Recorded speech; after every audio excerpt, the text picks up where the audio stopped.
அண்மைச் செய்தி 8 மாவட்டங்களில் இன்று கனமழைக்கு வாய்ப்புள்ளதாக தற்போதைய அண்மைச் செய்தியை பார்த்து வருகிறோம். திருப்பத்தூர், கிருஷ்ணகிரி, தருமபுரி, ஈரோடு, நீலகிரி, தேனி, விழுப்புரம், செங்கல்பட்டு மாவட்டங்களில் இன்று கனமழை பெய்யக்கூடும் என வானிலை ஆய்வு மையம் தெரிவித்துள்ளதை அண்மைச் செய்தியாக பார்த்து வருகிறோம்.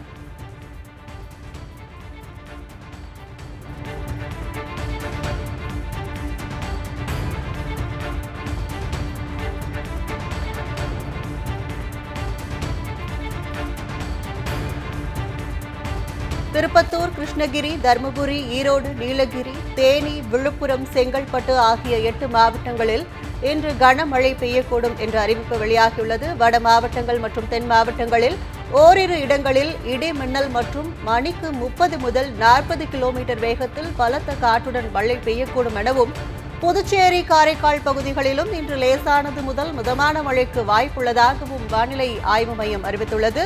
சென்னை மற்றும் புறநகர் பகுதிகளில் வானம் ஓரளவு மேகமூட்டத்துடன் காணப்படும் என்றும், சென்னை நகரின் ஒரு சில பகுதிகளில் இடி மின்னலுடன் கூடிய மிதமான மழை பெய்யக்கூடும் என்றும் வானிலை ஆய்வு மையம் அறிவித்துள்ளதை அண்மைச் செய்தியாக பார்த்து வருகிறோம்.